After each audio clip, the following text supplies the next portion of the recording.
ఈ మాట ఎవరితో చెప్పారంటే, మొదటిగా దేవుని సిలువ వేయడానికి తీసుకెళ్ళినప్పుడు ఒక ప్రక్కన ఇద్దరు ఖైదీల మధ్యన దేవుని సిలువ వేశారు.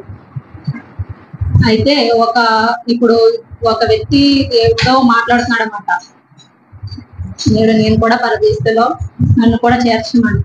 అయితే ఒక వ్యక్తి ఫస్ట్ స్టార్టింగ్ దేవుడు వచ్చినప్పుడు ఒక వ్యక్తి ఏమంటున్నాడంటే, అయ్యో నువ్వు కూడా పాపం చేస్తావా, నిన్ను కూడా సిలువ వేశారా, నువ్వు దేవుడివే కదా అని అడిగారు. ఇంకొక వ్యక్తి ఏమన్నారంటే, నీతో కూడా నన్ను పరలోకంలో చేర్చమని. ఇప్పుడు ఇక్కడ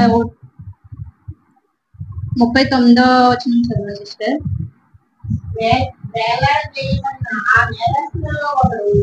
ఆయన దూషించు, నీవు తీసుకుని కదా నిన్ను నీవు రక్షించుకోను, మమ్మల్ని కూడా రక్షించమని చెప్పాను.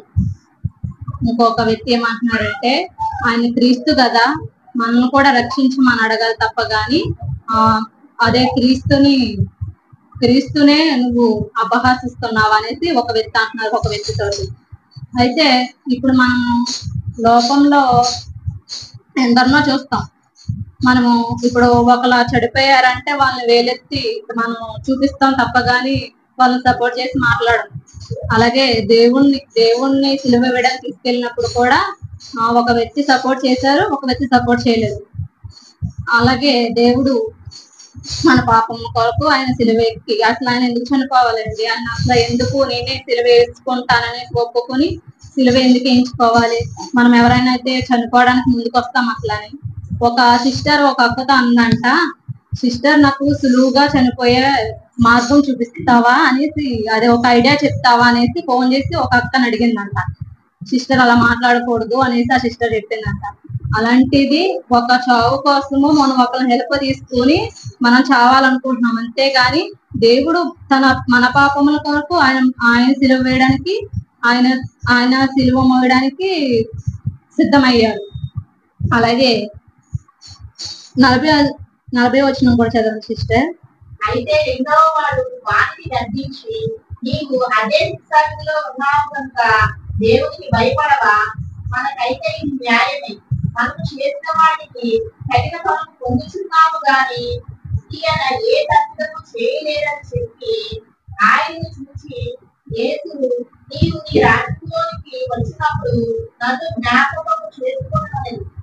అందుకు ఆయన వారితో, నేను నీవు నాతో కూడా పరదేశంలో ఉండు అని నిశ్చయముగా నీతో చెబుతున్నాను. అదే ఒక వ్యక్తి దేవుడితో అడుగుతున్నాడు, అయ్యా నా పాపం ఆయన చేసిన పాపమే కాబట్టి దేవుడి దగ్గర ఒప్పుకొని ఆయన నేరస్తుల్లో నన్ను క్షమించమని ఒక వ్యక్తి అడుగుతున్నాడు. ఒక వ్యక్తిని దేవుడు నిలదీశాడు. అదే ఆయన కూడా దేవుడు ఒక వ్యక్తి కూడా దేవుడిని ఇలా, అయ్యా నన్ను కూడా క్షమించండి అయ్యా, నేను కూడా పాపం చేసి ఉంటానని తను కూడా ఒప్పుకుంటే తను కూడా ఈ రోజు తనతో పాటు పరదేశంలో ఉండదు. అలాగే దేవుడు వీరిని మనం చేసిన పాపాలు కూడా మనకు తెలిసి మన దోషాలను ఎప్పుడు మన చర్చలో ఒప్పుకోరు. కొంచెం మంది ఒప్పుకుంటారు, కొంచెం మంది ఒప్పుకోరు. కానీ దేవుడు తన కుడి పక్కన ఉన్న తనకి దేవుడు అంటే ఎవరు తెలియదు కూడా, తెలియకపోయినా సరే ఆయన దేవుడు మన పాపంను క్షమిస్తాడు అని ఇప్పుడు కూడా ఆయనకి సిలువ ఎక్కేటప్పుడు కూడా మారు మనసు వచ్చి, ఇప్పుడు చనిపోయేటప్పుడు కూడా మనం మారు మనసు వస్తే చాలండి, కనీసం దేవుడా నా తప్పు క్షమించండి అనేసి ఇప్పుడు మంచం మీద ఉండగా కూడా ప్రభువా నేను చేసిన తప్పే అని ఒప్పుకున్నా చాలు, అది దేవుడి రాజ్యం చేస్తుంది. అలాగే సిలువ ఎక్కిన తర్వాత కూడా ఈ పక్కన ఉన్న వ్యక్తి అనుకోవచ్చు, అయ్యో ఈ సిలువ ఎక్కిన తర్వాత కూడా అడుగుతున్నాడేంటి, ఈయన నేరస్తుడే కదా, ఈయన పాపం ఎలా పోతాయి, ఇన్ని పాపాలు చేసి వచ్చాడు, కానీ ఇప్పుడేమో యేసు ప్రభుని అడుగుతున్నాడు, ఈయన పాపాలు పోతాయా అని దేవుడు అనుకోవచ్చు. అదే ఇంకో వ్యక్తి అనుకోవచ్చు పోతాయా అనేసి. కానీ తన పక్కనున్న వ్యక్తి తనకు మారు మనసు వచ్చి, అయ్యా నన్ను క్షమించని తన నిత్య రాజ్యంలో చేర్చుకోమని దేవుడు చెప్పాడు. సో మనం కూడా అలాగే మన పాపంలో ఎన్నో చేసి ఉంటాం, మనం తెలిసి తెలియక ఎన్నెన్నో చేసే ఉంటాం. అవన్నీ దేవుడి సన్నిధిలో మనం మనస్ఫూర్తిగా వచ్చి, అయ్యా చేసిన తప్పు అనేసి ఒప్పుకొని తన నిత్య రాజ్యంలో మనం కూడా చేర్చమని దేవుని ప్రార్థిస్తూ మనం అందరం నిత్య రాజ్యంలో ఉండాలని కోరుకుంటూ ఈ చిన్న వాక్యం దేవుడు